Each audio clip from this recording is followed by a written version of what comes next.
Like, I'm kidding. What's up, everybody? Apologies for the delay. We have been in transit on today. Welcome to the Friday edition of Burn It Down with Kim Brown. This is the safe space where we set oppression ablaze. And can we count as oppression as middle age fatigue and inability to kick it late at night anymore? That is in part of the reason that today we are running a little tardy for the party, but yet here we are, yet we still move, as the good sis say. So welcome everybody. What's today, y'all? Today is Friday, April 14th. Time for another installment of Burn It Down with Kim Brown. We've got a great show in store for y'all today. I wanted to get you guys caught up on an action that caught my attention while I was coming back home today, and it is on the campus of the University of North Carolina pertaining to one of their law students who happened to be a participant at one of the Stop Cop City actions that happened back in March. And this protester happened to be charged with domestic terrorism. Okay, this person has not been convicted. As we know, this person was overcharged, right? University of North Carolina told this person they were longer allowed to attend classes. Okay. And this individual's comrade said, "Oh, yeah, check this shit out." We're going to take a look at some of those direct actions happening down there in Courts, neck of the woods. What's up, Courtney the Stallion? Down there in North Carolina. So we will get updated on that. Plus, I have to talk about this madness going on in Texas with Governor Greg Abbott wanting to pardon a convicted open race soldier for white supremacy, Daniel Petty, who murdered Garrett Foster, who was a white comrade to black folks.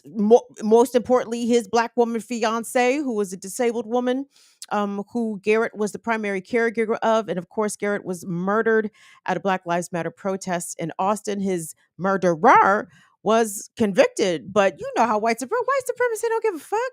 So white supremacy gives no fucks about justice, either in the universal sense or in the law enforcement, the criminal injustice system, right? Greg Abbott is already openly begging and saying that he will pardon Daniel Petty. And who is it? The AG, Ken Paxton, also said that he supports a pardon for this murderer. But plot twist, there's been a dump of some evidence. There's been some new wrinkles. Unsurprising, but absolutely further incriminating. And maybe it will put Governor Klansman, or one of the Klansman governors. There's lots of them. Of course, I know it's hard to tell them apart sometimes. So anyway, we're going to touch base on that story, but I want to hold on. Let me pull up to the chat here and see where my folks is. Deepest apologies, everybody, for the delayed commencement. But as you guys can imagine, from these days, for me to take a trip involves a lot of logistical coordination on a scale of which I am still becoming accustomed to. So making my show day coincide with a transit day, maybe not the best of ideas. Maybe not the best of ideas, because I'm still a little tired. And again, I actually kicked it last night, and I'm gonna get y'all updated because I know y'all want to know. Even if you don't want to know, I'm gonna tell you was how the Kelechi show was on Thursday at SOBs in the good NYC. I believe this was Kelechi's first stateside show. I was happy tremendously, and I want us to take a look at some of the footage. Ooh, they're running an ad on my channel. I don't know whether or not to be happy about that or not. that is one of those contradictory emotions, because I understand this to whom of which I serve, your Lord Google. I understand what's going on here. So it's like, oh, do I get excited that I get a little crumb of the capitalism? Or am I horrified that any commercial would run on this channel, right? Anyway, hold on. Before I get into my NYC misadventures, let me shout out to the folks who's in here. What's going on, Spin Cycle Dragon? Hello. Holly, Wendy. Holly and Wendy, you guys are getting to be some of our more perfect attendance attendees. I'm glad to see that. What's up, 40J Blaze? Come true, bro. Damien, hello. Kids, I I'm so remiss that I am so belatedly wishing our Fire Fam member, one of our OGs, Damien Stoner Loner, had a birthday. First week of April. I'm late as shit, Damien. I'm sorry. I mean, I wish Damien a birthday on his birthday, I believe, but I didn't tell y'all that it had been Damien's birthday. So, which Stoner Lunar a happy belated birthday, April the 2nd. Yes, Damien. And a happy belated birthday also going out to Tasha T. Mo, who celebrated a birthday on April 1st. My deepest apologies, y'all. First week Aries. I don't hate on Aries season. I'm a fire sign. I love like now what's that number one zodiac sign is Leo. Sorry. Of course it would be Leo. Let's not get out. Let's not get you carried away now. Of course. What's that number one zodiac sign? You want to see black people start screaming shit.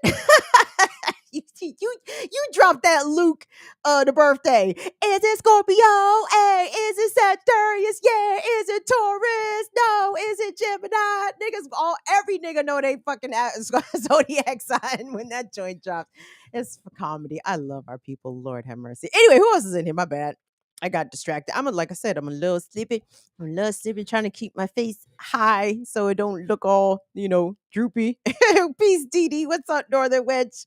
Thank you so much for coming through as always, dearest. I'm so glad that you guys are in here. So thank you all so much for showing up to the thing. We're gonna have a good show. So anyway, well, let me guys get you caught up on my misadventures in New York. So I spent 2 days in the Big Apple, went up there on Wednesday, and on the first day, shout out to Afra, of course. Afra and I kicked it together because Afra has dual hoods in both DC and NY. So Afra was an excellent and very accommodating and patient and gracious tour guide for her Crip homie, right? I mean, not Bloods and Crip, but the other kind of Crip. Crip Nation know what I'm talking about. So anyway, the first thing that we partook in on Wednesday was a Broadway show of which we had no real reference about what this show was about. Okay, we didn't know what the fuck it was about, right? So we showed up to what was it? Afra the Afra's like Afra's here. No, Afra's not. Like what was the show? What was the name place Afra? The Tony Krieger Theater, one of the second stage theaters. Can I go ahead, wait before I even get too into it? Can I big up NY real quick? Can I shout out New York because I on Black Power Media some on occasion I've been known to give New York and New Yorkers a hard time, and I think Kamau and Coco are correct. It might be jealousy. It might be jealousy because I have to say, I mean, as much as like the biggest of the big city reputation New York has, New Yorkers are very friendly. Like these people are very, very hospitable, very accommodating. Like they're really nice people. Uh, nobody got mugged in my presence. It was fine. I only smelled the whiff of urine handful of times, right? I mean, but that was an improvement upon my last trip to New York. So New York, you're headed in the right direction. Now we need to work on the accessibility of some of the sidewalks and walkways in your city, but we can approach that maybe even later in this segment, but the specificity of the sidewalks and whatnot, we could get into that at a later time. But anyway, so Will, if you could you pop up that article for me? I think it says Michael R. Jackson of Playbill. Did I fucking pop it up is the actual question, because I am a goofball.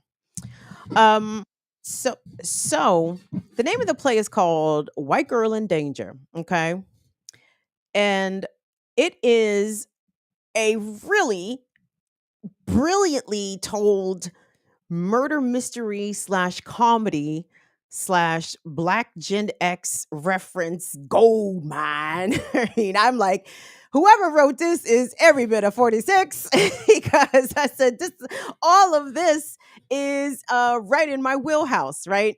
And it is a very well done piece of theater that focuses on a fictitious place and let me preface this also. When I say Black Gen X, if you were a person who watched the soap operas, or as my granny called them, the stories, if you were the person to sit up under an elder Black woman, related to you likely, or even not related to you sometimes, depending on the child care situation, right? I know a lot of children would not be at their own house being forced to watch the stories, right? But anyway, it's right in that perfect little niche for you, for I and for Afra too, because it it it I say fictionalized, but it doesn't fictionalize, because the way soap operas played out is, all the white characters have the best storylines and the main storylines, and the black characters were the backgrounders, right? Which is how that kind of plays out in the soap opera styled play. When I say again, the theater babes came with the vocals. The theater babes came with the vocals, and without giving too much away, it does a very good job of critiquing sort of like black class aspirationalism, and why some of us are in such a hurry, to leave our people, our working class people, our blue collar people, our hourly wage people. We just want to leave them behind because capitalism has the better storyline, right? So to speak, right? The higher you can ascend, the better your storyline can get, or whatever, the shinier it gets, whatever.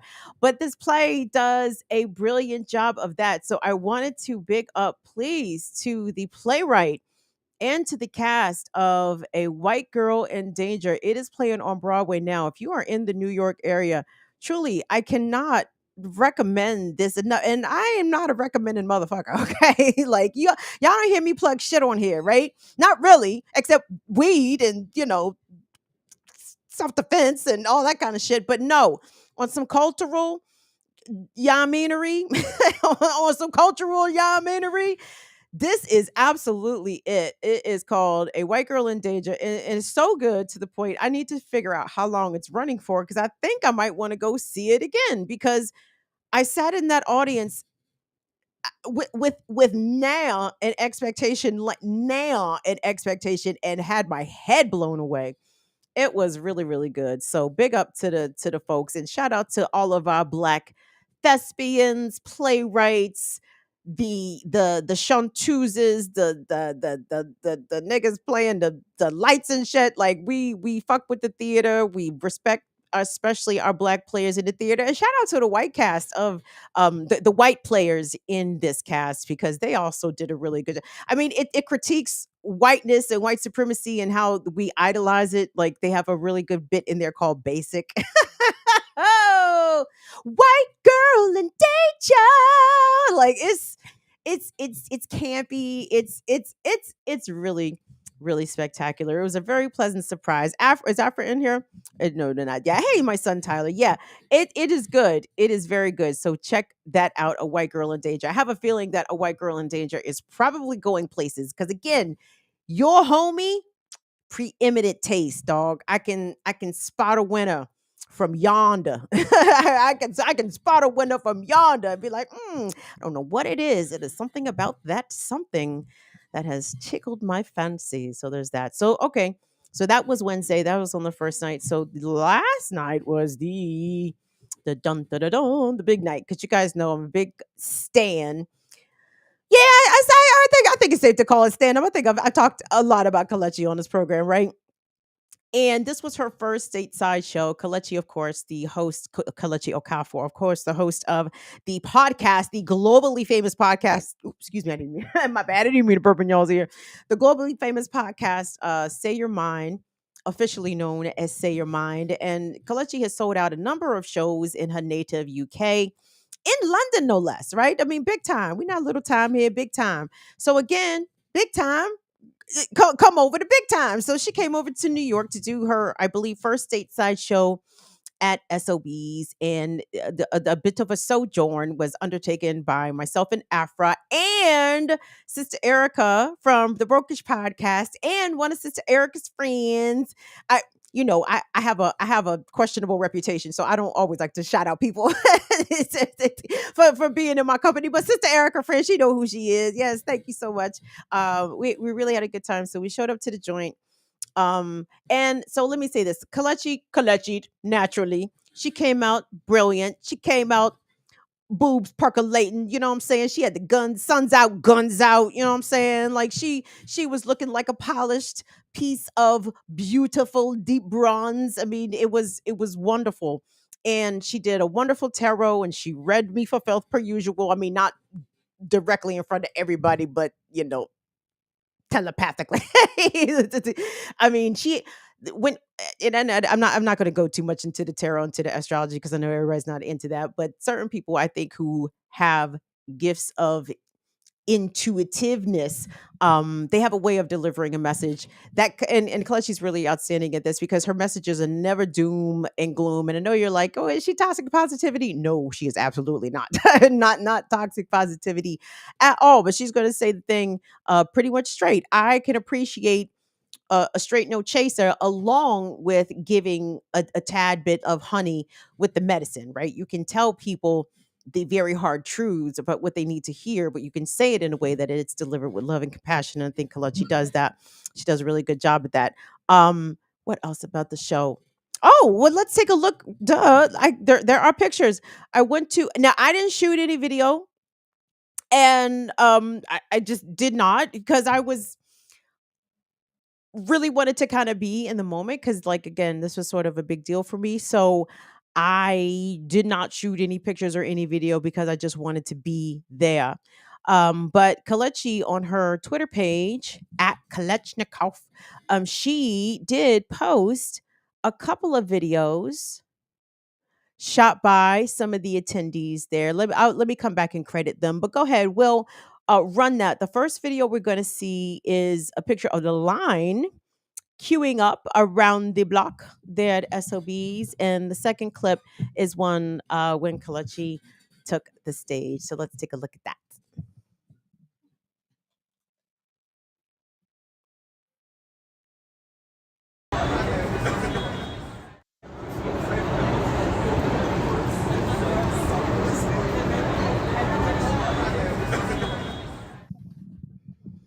Oh, where's the other one, Will? You didn't put them together?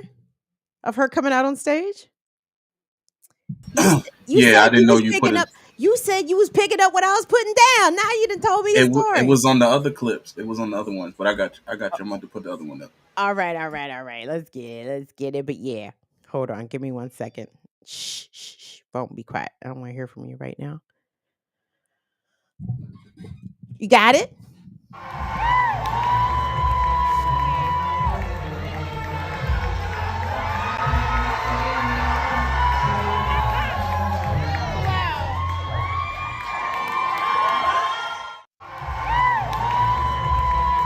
Yeah.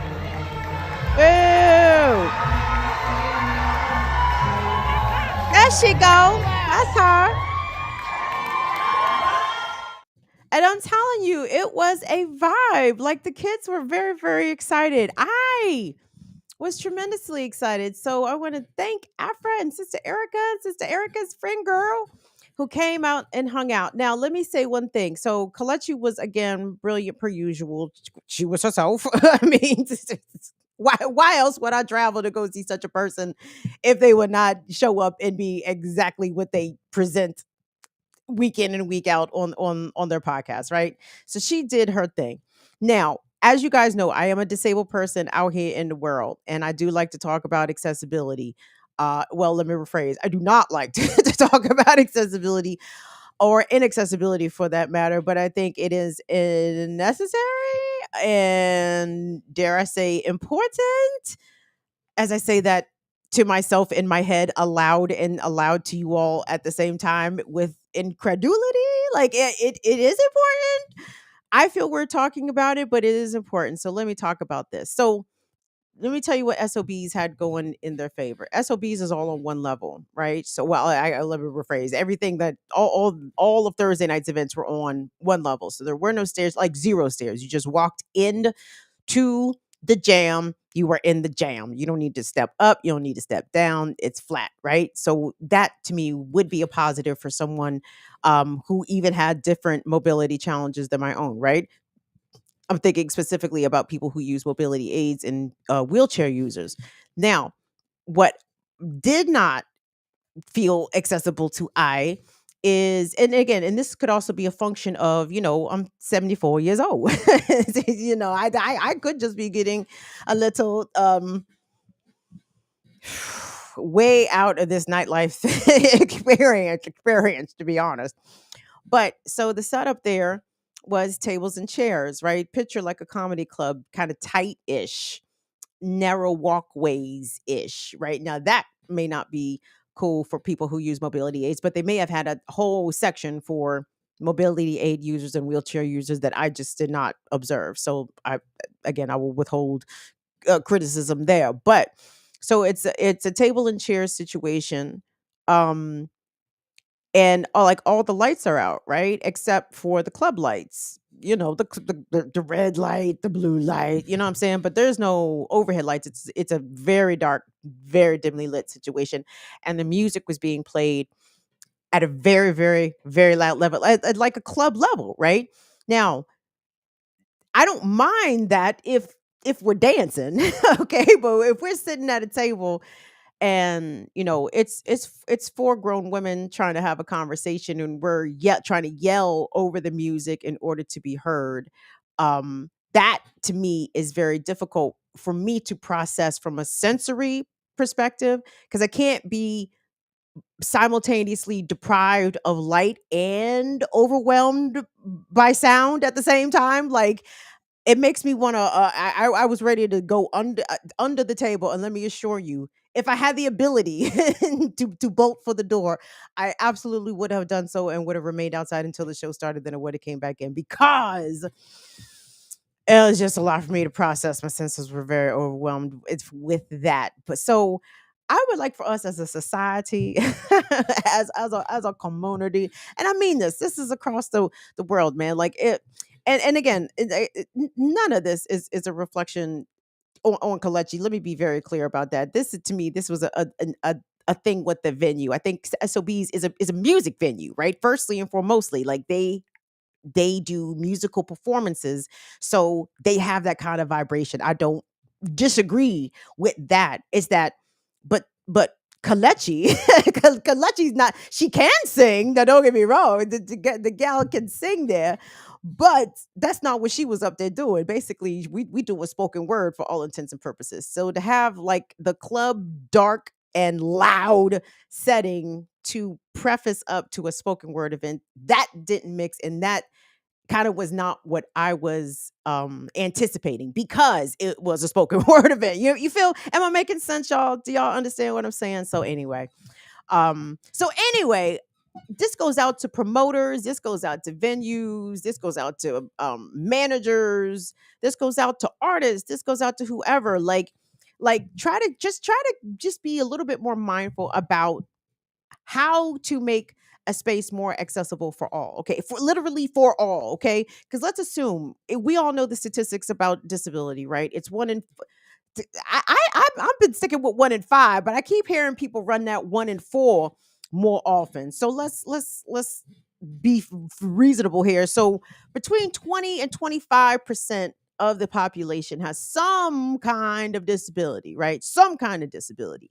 And if we're talking a venue, let's say an audience of 500, right? So 20% of 500 is 100. There's 100 people in there with something going on, right? So what can we do? What are the small things we can do that will not detract from the atmosphere or anything like that, but will make the thing overall more comfortable for more people? You know what I'm saying? I know we go for sexy. I know everybody want to do up sexy. That's cool. But let's make seeing each other and being able to hear each other also sexy. Let us normalize speaking in normal tones of conversation when the vibe matches the event, let's try to keep the vibes matchy. Am I asking fair and reasonable things? And be honest, because if I'm not, y'all could tell me if I'm not. So yeah. So anyway, so there's that. And did anything else happen? Oh, hold on. How much time do I have? I'm gonna wrap this up. So like again, big up to Afra. Let me tell you about y'all girl Afra. Tell you about your girl Afra. First of all, if you're not following Afra on Instagram, go follow her on Instagram. Afra sings. Okay. I was in New York for 2 days. Afra cussed white people in New York for 2 days straight.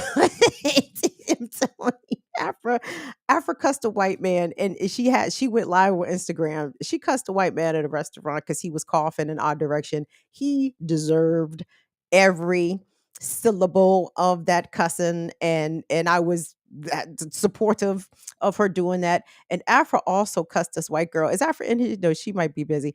Afra cussed this white girl.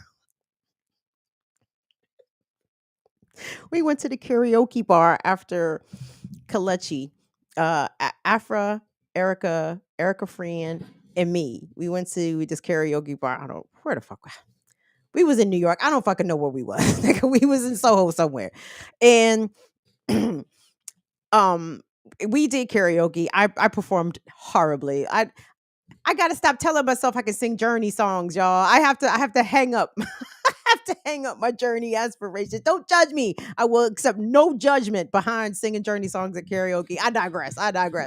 Anyway, um, we was singing and having a good time. So, what's her name? Oh, so the white girl picked a Cardi B song, right? And the white girl sang all she rapped all the N words. Nigga, oh, nigga, oh, okay. Now, I know some of y'all youngsters will allow the younger whites to drop the N-word in your presence with no reaction. Thank God Afra is not one of those people. Now, Afra did not put hands on the girl, but Afra absolutely cussed the girl. Afra absolutely told the girl about herself. And truthfully, everybody is very fortunate that it ended there. Everybody's very glad that that's where it ended. But let me tell you, I wish no. Let me tell. I'll tell her. Guess what the white girl told Afra? Why she was rapping along with Cardi B, singing the N word. Guess what the white girl told Afra, y'all?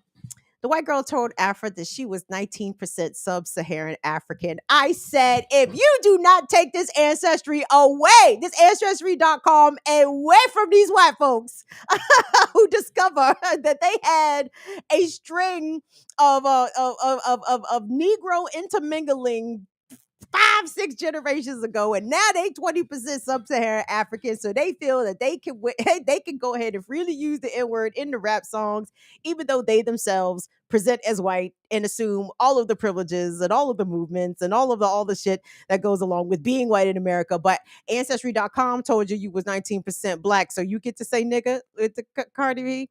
See, this is why. I mean, I'm not advocating violence, y'all, but I have to tell you, let me say this. Were I a parent, and I am not, so this is a hypothetical situation that no one can get in trouble in. Were I a parent in this day and age, and I had a tween, let's say actually any fucking age. Let's be real. Let's go K through 12, dog. K through 12. If I had a child K through 12, and white kids was dropping the N-word around my kid would have carte blanche to lay them hands on any white child who thought who thought that they had some privilege. Okay.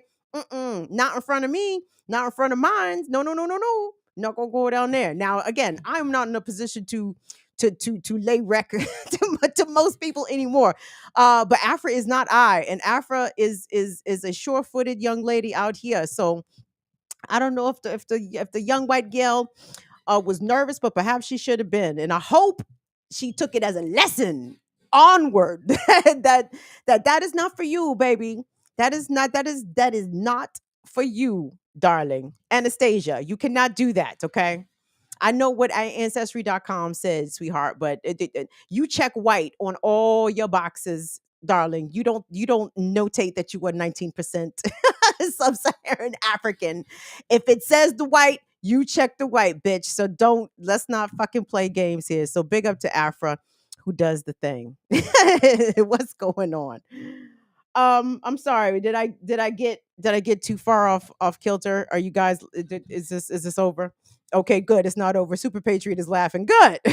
Okay. Good. Everyone's with me. One fantastic. All right, let's get this party started.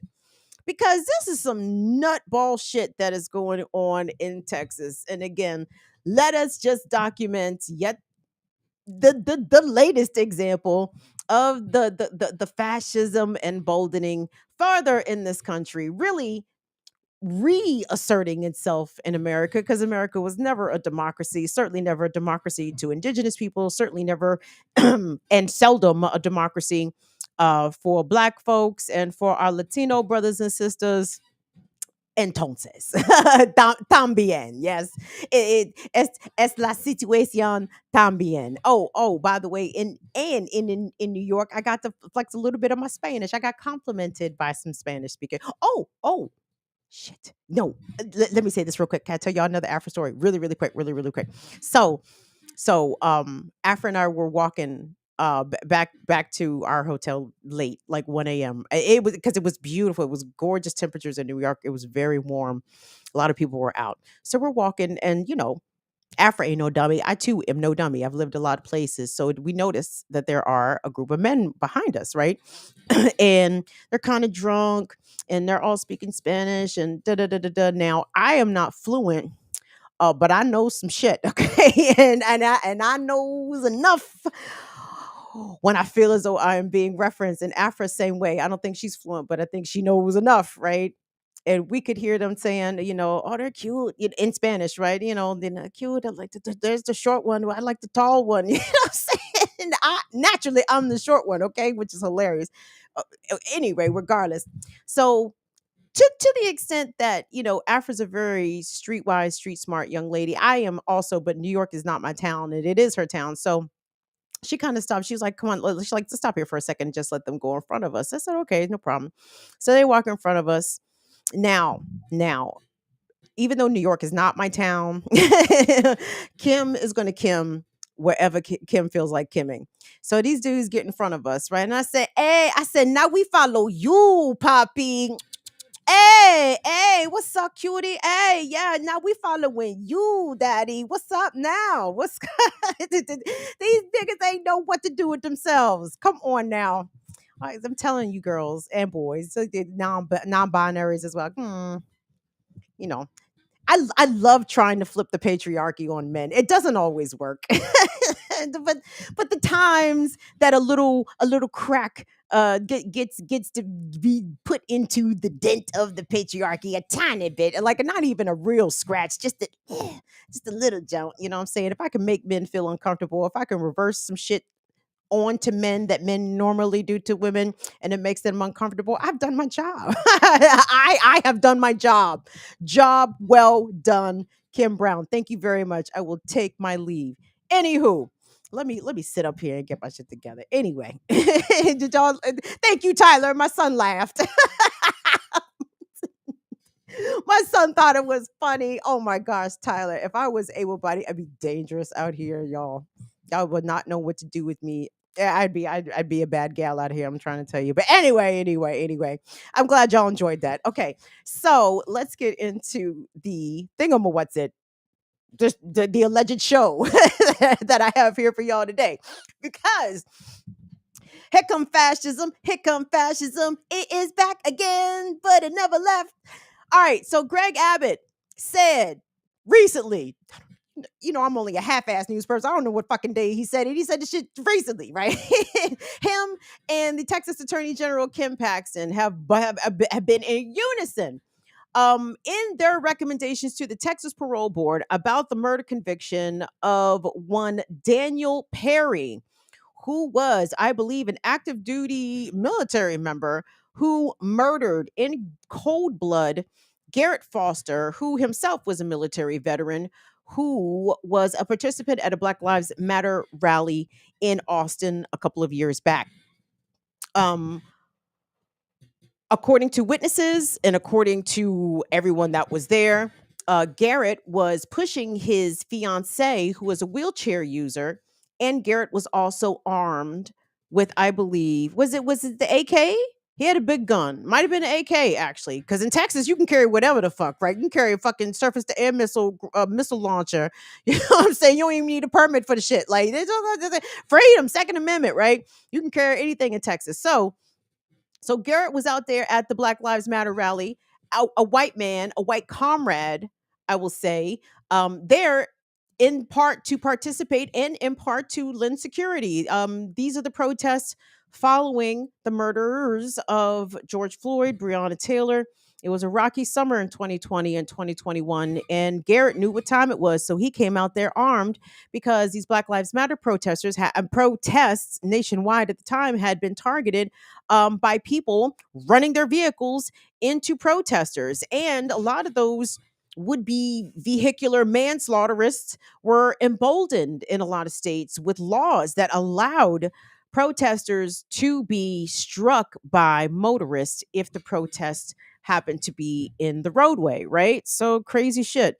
So let's check this out here. What is this? This is the Austin Statesman. Will, if you could please pop up that article. The race soldier, Daniel Perry, was convicted of murder. He's awaiting sentencing. Yeah. But before sentencing could even happen, fucking the president of the disabled Klansmen contingent, fucking, I'm sorry, I'm saying fucking a lot, my bad. Texas Governor Greg Abbott, you know what I'm saying? Because even though he's a wheelchair user himself, he in his Klan contingent are determined to roll back to Reconstruction, all the puns intended, because he may be disabled, but fuck him, because he's a racist piece of shit. Make no mistake about it. Anyway, here we go from the Austin Statesman. So there's been a little bit of a twist, tiny bit of a twist. There's been a little bit of an info dump, shall we say. Many are calling it a brilliant strategic move on behalf of this particular judge. A Travis County State District judge has unsealed court records that reveal more anti-protester social media posts and racist messages that the jury did not see or hear while deciding whether to convict Daniel Perry on murder charges in the death of protester Garrett Foster. And some of these messages are indeed a duty. The posts were unsealed Thursday, and they included messages such as Black Lives Matter is racist to white people. It is official. I am racist because I do not agree with people acting like monkeys. Doesn't he sound like a lovely guy, Mr. Perry? How you know what? Let me calm down. Excuse me. So that was just one of his messages. Governor Greg Abbott and Lieutenant Governor Dan Patrick, both of whom have called for Perry to be pardoned of his murder conviction in Foster's death, did not immediately respond to a request for comment on Thursday about Perry's comments on social media. What? Greg Greg Abbott and Dan Patrick, they didn't have nothing to say. Wait a minute, huh? Didn't they just say this man should be let out of jail? Didn't they say this convicted murderer should be set free? This guy who says I am a racist and basically black people are monkeys, he didn't have a comment about that. Interesting. Daniel Perry also posted on June 1st, 2020, quote, "It is official that I am a racist because I do not agree with people acting like monkeys at the zoo." On another Facebook post on June 1st, 2020, Perry wrote that, quote, "Now it is my turn to get banned from Facebook by comparing Black Lives Matter movement to a zoo full of monkeys." Oh my God, I love the racisms. I mean, I hate the violence, but the racism is kind of funny. Full of monkeys that are freaking out, flinging their shit. I don't know what it is with white folks and monkeys. Anyway, I go on. On June the 6th, 2020, Perry also said in another conversation on social media that, quote, BLM, Black Lives Matter, is the result of a victim mentality. Also, yes, what happened to George Floyd is messed up, but he is no martyr. His autopsy showed that he had meth and fentanyl in his system, Perry wrote. I know because white people never dabbled. It's just wild, like the ways, and trust me, I also deal with this. I think I've talked about this on here. Like the way that you sort of withhold your sympathy depending on your proximity to said victims, gender, race, social class, etc. Because I didn't have a whole lot of empathy for the Cash App dude who got stabbed, and I felt bad for that. But I don't know if he was a Klansman, so there's that. But I mean, this dude clearly had no sympathy for George Floyd, who may have had a substance abuse problem. But hello, the whites. Let's not even talk about the whites and the substance abuse. But that's another story. So anyway. And again, this is not about finger pointing. This is not about who does most drugs. Anyway, I'm getting way off topic. Let me go back here. So Daniel Perry, who is Jewish. Oh, come on, nigga. I'm sorry. Come on, man. Come on. Hey, we need our Jewish brethren and sister, and y'all need to be smacking the shit out. If you got some racist kinfolk, you need to tell them about themselves. They cannot be racist. y'all especially can't be racist. Now the rest of the Europeans might have an excuse. Jewish, oh no, y'all ain't have no excuse. Y'all better not be. We and if you know some of your family members, you better yoke them up. Because I don't play that anti-Semite shit around me, dog. That is real. So we need reciprocity all around. People need to be stamping out anti-blackness amongst their own ethnic group as much as possible. And blacks, we will do what we can. Okay, so Perry, who is Jewish. God damn it! Now I scrolled too far. My bad. He's Jewish. He said in another Facebook post that he is tired of Black Lives Matter, and that he had compared that he was a comparative I'm sorry, he was tired of a Black Lives Matter leader had compared a Jew to a termite. And then he goes on to say, quote, he said, if I were being attacked because I am a Jew and the police are not there immediately, I got a gun to defend myself, he said. He also made another comment on social media about, excuse me, about what would happen if he were attacked. And this guy went on to make numerous threats against a lot of the Black Lives Matter protests of 2020. He went to make numerous threats about how he intended to harm protestors, right? And as you can hear, he obviously had a very racist point of view. And judge, Lord have mercy. The judge, yeah, let's talk about the judge here, because all of these messages, none of these were seen nor heard by the jury, which to me is amazing. Like, what? What kind of trial was this? I mean, it's amazing that the outcome ended up being what it was, with Perry being found guilty of murder. But the fact that none of this evidence was admitted is sort of stunning, and that the right verdict was reached is, again, just mind blowing.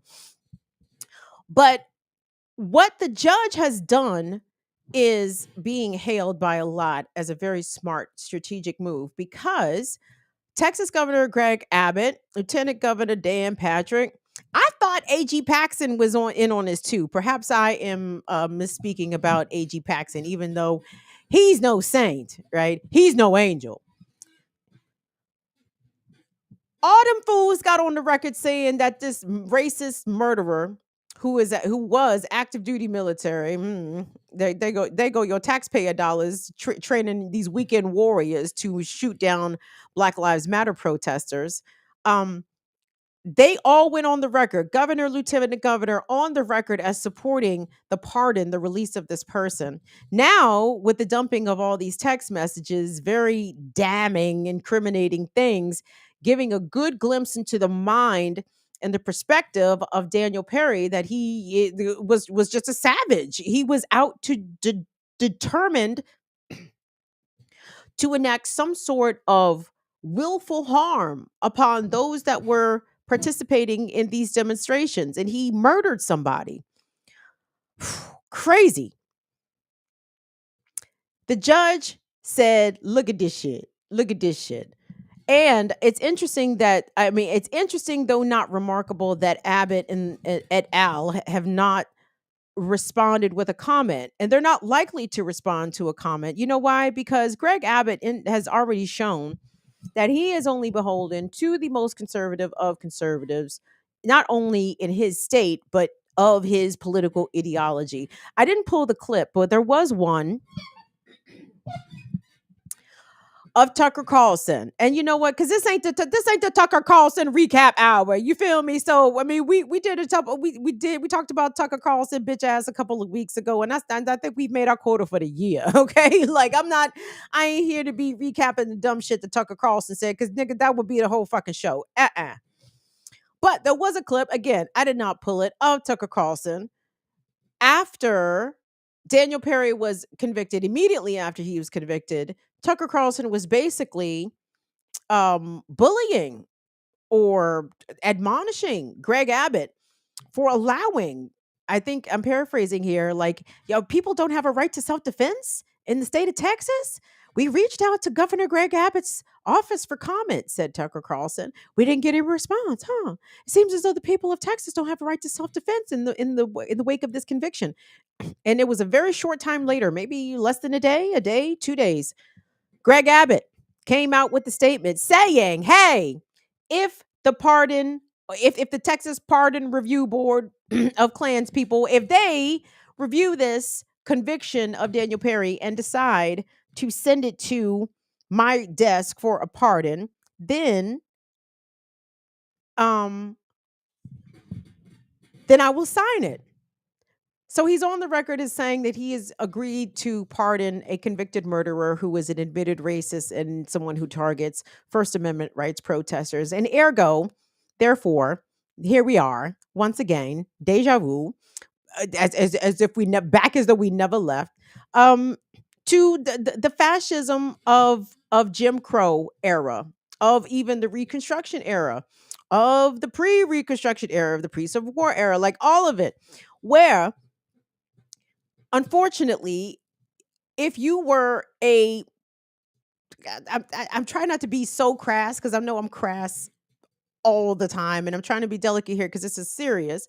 But truly, if you were an N-word lover as a black person, then you got the N-word treatment, and that's not hyperbole. There are a lot of documented white allies, white comrades who have lost their lives because they stood in solidarity and shoulder to shoulder with black folks who were struggling for their freedom, for their rights, for their liberation. White people absolutely have shed blood on behalf of that cause. Okay. And to those souls, we eternally salute them, which is why, for my contingent of the fire fan, we called them the John Brown Brigade for a reason. You know what I'm saying? Like, I mean, it ended bad for John Brown, as it ended bad here for Comrade Garrett Foster as well.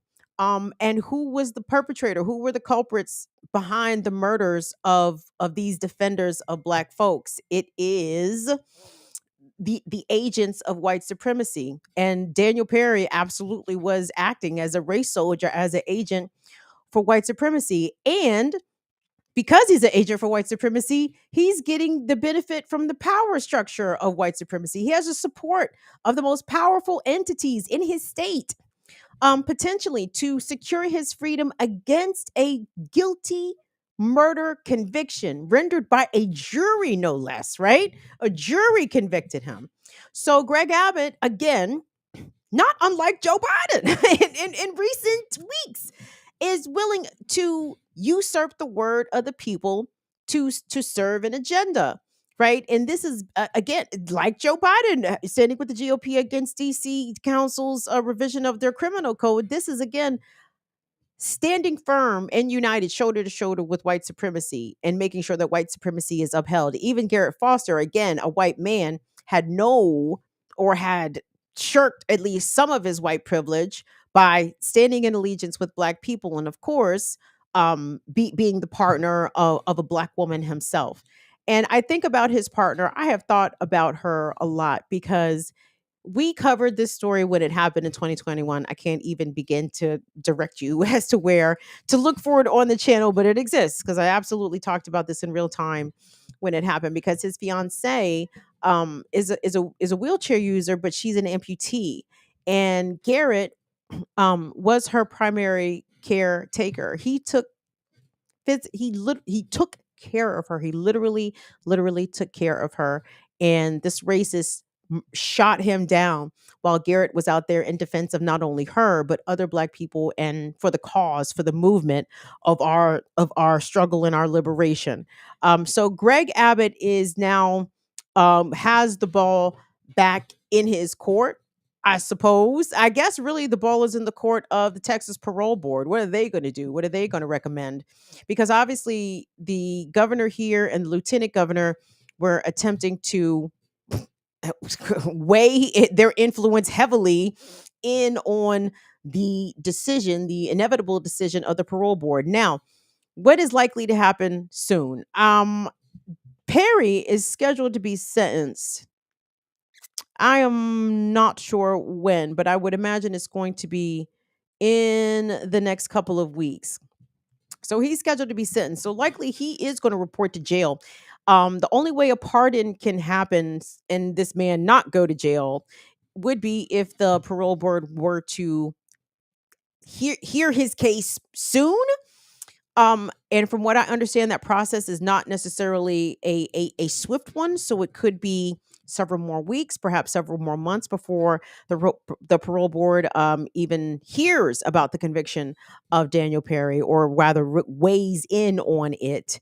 So perhaps Greg Abbott will reconsider, but he doesn't have to reconsider, right? Because there's not really consequence for white supremacists defending known murderers. Look at all the notoriety that George Zimmerman got, that Kyle Rittenhouse got, that Mike Brown's murderer got. Like these people, it's not a bad gig for them if they are infamous race soldiers. You know what I'm saying? That's usually a career track. That's like a career path. You murder either black people or people adjacent to black people who are basically, race traitors, as it were. That's brownie points in white supremacy society. You know what I'm saying? Like that's you kind of you get knighted in a way for that by the community. They revel you, they admire you. It's a really a shameful situation. But again, it's funny to me how we're seeing jury verdicts be questioned, or outright asked to be overthrown in some way. We're seeing the will of elected city councils and elected bodies having their laws either also thrown out or outright ignored by the oligarchy, the elected leaders, and the police state. It's just wild how all this is happening in a so-called functional democracy. It doesn't seem as though America is functioning very well at all. America is wild. We are living in absolute wild times right now. But it's important that we document it and call the thing out exactly for what it is, and not sugarcoat the shit at all. Um, so I want to say, I guess, congratulations that to the family of Garrett Foster, that his murderer was convicted. Now we have to do whatever we can do to make sure that his killer remains in jail. And this is unfortunately, again, the contradictions I have about the carceral state. While we still doing jail, let's put them motherfuckers under the jail. Let's put Garrett Foster's killer under the jail for the time being. So fuck you to Daniel Perry. Fuck you to Greg Abbott. Who's the other one? Oh, Dan Patrick, yes, Ken Paxton, all of them, all the top clans people there repping in Texas. Let me take a quick break, everybody. Who is this? What's going on? Somebody ran some bookses. Did I? It was Latif. Thank you, Latif. Thank you, Latif. No worries. It's It's all good. Latif said he is working late, so that's why he is not with us on this evening. So it is all fine, Latif. We will always show you love, whether or not you are present or not present, because Latif is an OG, right? Hey, Freddie Friends, hey, what's going on when y'all get here? Freddie French, what's going on? Krager, when you guys get here? Is Jackie finished? Did Jackie go live tonight? Big up to Jackie Lukman Nation, Black Power Media, Mix What I Like, Renegade Culture, in Dr. Sundays, Come Out Franklin Community Movement Founders. Big up to the whole team. What's up, James? What's going on with y'all? See, y'all be coming in here late. See, that's why I be going late sometimes, because y'all be bullshitting. Y'all be bullshitting sometimes. No, I'm just fucking with y'all. Y'all know that. Hey, Donnie, everything is all good, sis. I was hitting you up just to make sure. Afra said Dawn probably didn't think that you were serious, that ticket was for her, because most people wouldn't have do it. I said, girl, I am not most people. Dawn, I am not the one. I wouldn't be on here in front like, oh girl, come on, we got a ticket for. I don't play that shit. I would not tell nobody to show up nowhere if I didn't have the thing that they needed to gain entrance. So even though you weren't able to come, Donnie, it is all good. But I just wanted you to know that I was not out here bullshitting, and I'm not suggesting you were either, darling. I'm just saying. I just wanted to know that it was right. It was real. it was real. That was for you, and I hope you were on the mend, my dear. So thank you so much. What's up, CB? Y'all come on in here. Come on in here. All right, all right, all right. What's up, Yippa 99?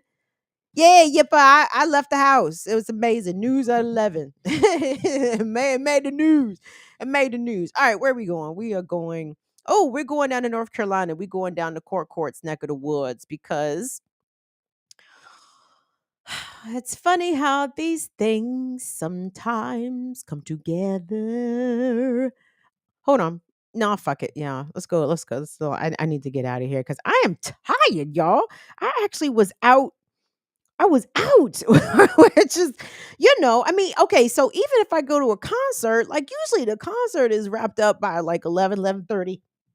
Usually walking in the door midnight, 12:30, whatever. Like I do not be out to 2 o'clock in the morning, 3 o'clock in the morning. Like what? Me on a school night? No. But there I was walking the street of all places. My God, I'm telling you guys, I continue to amaze myself, and I'm not saying this, and truly, this is not said out of hubris or anything like that. I don't advocate being humble, by the way. Like I am not a an advocate for humility. I'm here to be. People should be kind. People should be nice. People should be empathetic, compassionate, sympathetic. Right? Humble, optional. That humility shit is optional. And let me say this: whatever my flaws, my shortcomings, whatever. I am a fucking bad bitch out here. I'm trying to tell y'all, like, I am a very brave, courageous person. I have put myself in situations that I assure you people with my similar circumstances would not do. Even people who were better suited than my circumstances also would not do. Y'all know why? Because I ain't built like everybody out here. And that is real. And that is real. And that is not to that is just that. That's just facts. That is not to take away from nobody or anything like that. That is just a statement of fact. And I'll say that 10 toes down. Yeah. So I'm sorry. I just had to assert that about myself for a bit, because I'm telling you, the older that I get, the more appreciative I am of the person that I was when I was younger, because it made me what I am right now, which is, it's all right. It's pretty good. It's all right. It's always room for improvement. But let me tell you this. Let me tell you something Kelechi said at the show. She said, we're always talking, we're always trying to do self-improvement, self-improvement, self-improvement. That basically, when you're constantly in a state of trying to self-improve, what you're saying to yourself is that you are not good enough as you are. And like how much work and effort we put into so-called self-improvement, maybe we're okay at the moment where we are. Maybe we should just relish in being. It's okay to aspire to want to have better, do better, be better. That's all well and good, but at some point, you are going to be exhausted trying to self-improve. So maybe just marinate with what you got for a second before we go on to the next self-improvement project. I'm paraphrasing Kelechi's stellar advice there, but I heard that. I said, yep. Mm-hmm. Fuck all that shit. I mean, we good where we at right now. How about that? Let's do that. So let me get into this, and this is going to be a quick hit because I have to tell you, I was really pissed that the Daily Tar Heel put the main fucking story. God damn, I've been cussing a lot. I'm sorry. It's been a long couple of days. That the Daily Tar Heel put the shit behind a paywall. Now, one of y'all told me that I need to figure out how to get around a paywall.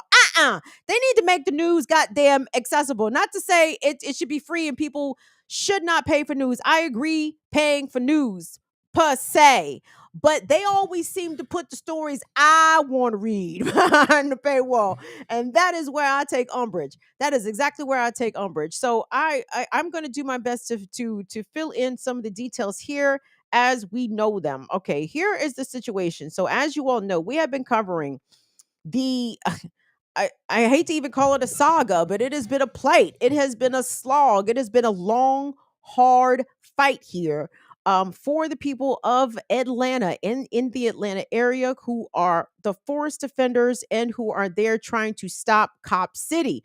Cop City is the multi-million dollar project that has been greenlit by the Atlanta Police Foundation that would raise to the ground 300 acres of protected, well, should be protected fucking woodlands. Why it's not protected, we know why, because capitalism doesn't value our natural resources, nor does it value the maintenance or maintenance, I'll allow it, the maintenance of our natural resources as we are facing an ever changing climate that is becoming more harsher and being more harshly felt by poorer communities, specifically Black and Brown communities. The Black community of Atlanta is not immune from this. So, in addition to you all, I'm doing this because people who might not be fucking familiar may not know. I'm sorry, again I curse, but you guys know the story of Cop City. So anyway, y'all. So the movement to stop Cop City has been one that is, I guess, maybe a couple years in the making now. I've been covering it here on my show for over a year. And this is where we're at now. So last month in March, we saw a number of actions where the police, number one, murdered Tortuguita, who was a young forest defender, murdered Tortuguita. There has been zero accountability for Tortuguita's death. We've had, I believe, at least a dozen or more protesters, Stop Cop City protesters, who have been charged with domestic terrorism um, for allegedly breaking windows, throwing bottles, starting fires. Like, aren't there charges already on the books that cover these very small, minor property crimes, but domestic terrorism? DeKalb County District Attorney and DeKalb County Cracker Sheriff. Yeah, that's how they go. Because you can't object to the police state. That's not allowed in a free speech democracy, such as America. Correct. All right. So here's the situation. This is what's going down. How this connects to a University of North Carolina law student. Here, how this connects, because this law student has been supporting and participating in the Stop Cop City protests, traveling to Atlanta to do so. And apparently was a participant at one of the protests. Hold on. It's Charlotte Uprising. They have the story. Hold on. Let me see if I can get this right here. That is wrong. That is also wrong. So what is going on with this University of North Carolina law student is that they too were one of those charged with domestic terrorism. And as a result of those charges, the University of North Carolina Law School has banned them from the campus, has precluded them from attending their classes. And because this person is part of the movement, again, shout out to the BPM brothers and sisters, especially Jackie Lupon, who keeps reminding me specifically that it's time to join an organization, because when you are a part of organization, motherfuckers show up. and they don't let no bullshit go down as it portends to you. So, Will, if you could please cue up those protest clips, all of these courtesy of Charlotte Uprising, because they took to the streets. They aren't doing that bullshit. The student's name is Jamie. They said if Jamie ain't in class, then we are not in class, right? And then they went even further than that. It says Brave University of North Carolina Chapel Hill students um head into the South building demanding that Jamie be allowed back in class. Yeah, I want us to we're going to look at these protest clips, the clips of these actions. Another tweet also says that Jamie belongs at UNC Law. So that is the tone that these clips that we're about to see that they basically said. But when I come back, I'm going to tell you that how there is a connection, obviously, between institutions like the University of North Carolina and the Atlanta Police Foundation, and how institutions, corporate America, they are cracking down more punitively on free speech protests, even beyond what the criminal injustice system is doing to those that exercise their First Amendment rights. But let's check out these clips of the protests to support Jamie's reinstatement back to law school.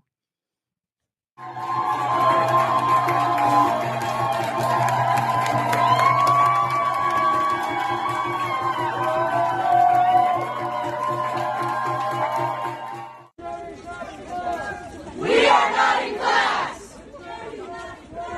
We are not in class. Jamie's not in class. We are not in class. Jamie's not in class. We are not in class. Jamie's not in class. We are not in class. Jamie's not in class. We are not in class. Jamie's not in class. We are not in class. Jamie's not in class. We are not in class. Jamie's not in class. We are not in class. Jamie's not in class. We are not in class.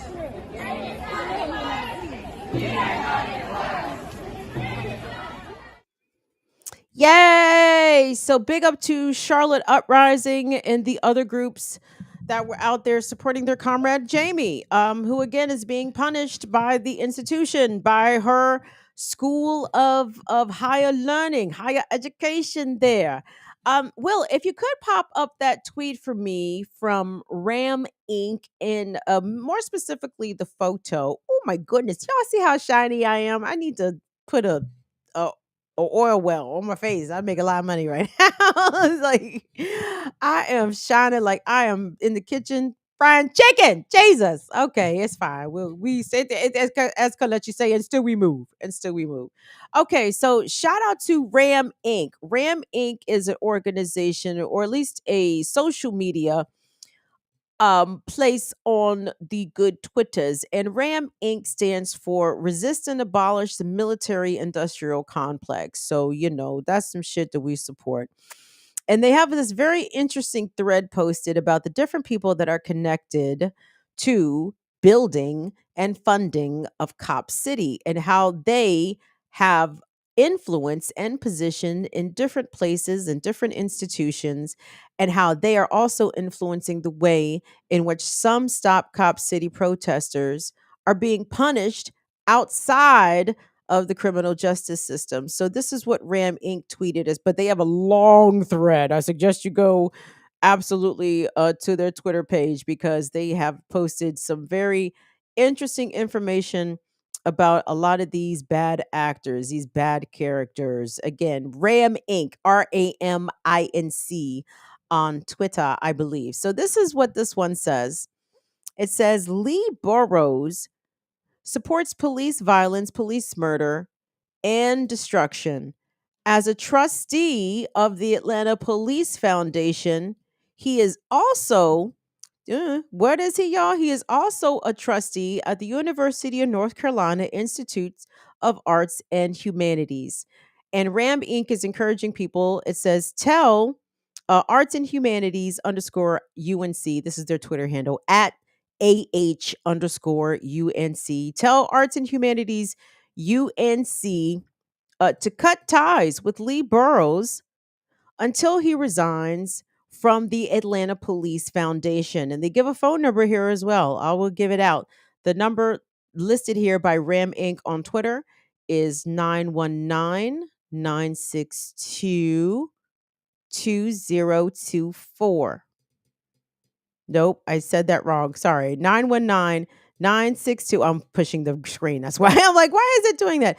919-962-0249. My apologies. Hashtag Stop Cop City. You guys can find that. Go to Ram Inc.'s Twitter page. Resist and Abolish the Military Industrial Complex. They have a very interesting Twitter thread looking at some of these bad actors. But again, okay, fine. Lee Burrows he's not at the University of North Carolina Law School. He's at the Arts and Humanities School. That's a whole different school, nigga. No, He's down with the team. You feel me? He's a trustee. Trust me, if he is a trustee on one shit, he got ins and access and perhaps a say or even some influence, so he can pardon me, the phrase is bend the ear of someone who does have some juice at UNC Law School. And that is very likely what happened. And this is not an anomaly. This is not a one-off. And this is not some new shit either, right?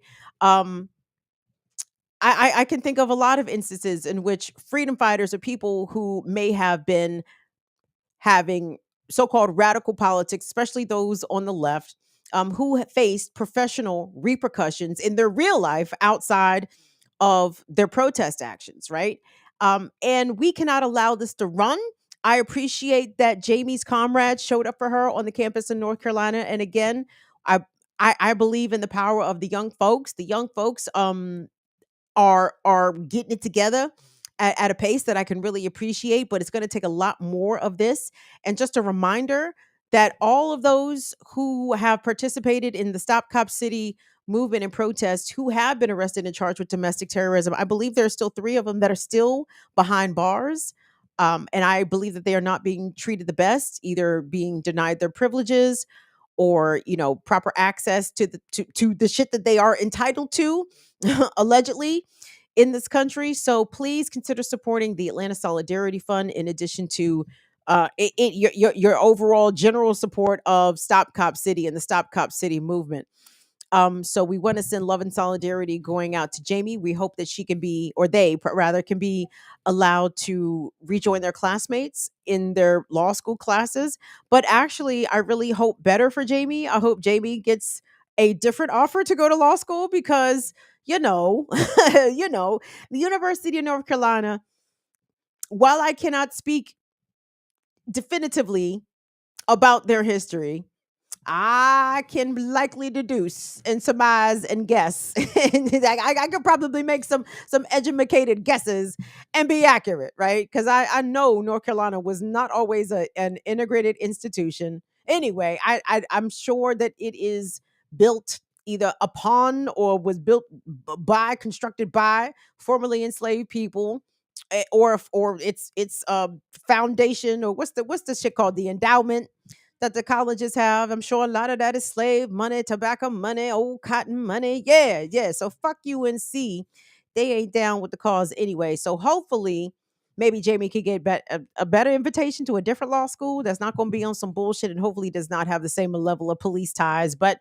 we know how all these institutions are embedded together, and it is intentional that they are weaved in that way. So yeah, there is that. Gang, I have yammered about far too long now. Thank you all for y'all's support. Thank you for this sort of, unconventional type of program that we have going on for y'all tonight. Thank you, Franny Francais. I've always be so happy to see my folks. Hello, Beth. Welcome. Hey, K-Days. Thank you so much. Anna, what's going on, hearts? Hey, Mama Lorraine. Afra did come in here. Afra, you got to rewind. I told him how you cussed white people for 2 days straight. Africa white people for 2 days straight. Africa's white people, y'all, for 2 days straight. Don't you know?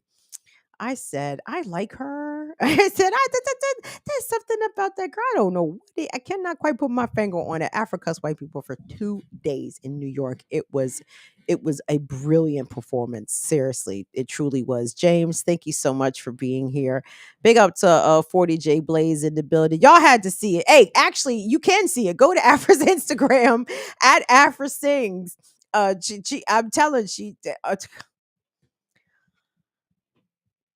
Afra easily, I'm not gonna say that on on so it could be immortalized forever. Let me just say this. I'm just saying, I wouldn't cross Afra out here in these streets. I'm just saying. I mean, and so and she's so gorgeous and pretty and statuesque. It's a little disarming, but but I still went out. Don't let the smile fool you. I would not cross Afra out here. So move with intention, everybody. Move with intentionality and be on some positive shit and not on some bullshit. And we'll leave it at that. So y'all, anyway, by the way, Afra and I were masked when we did go to the theater. So shout out to everyone that still remains COVID conscious.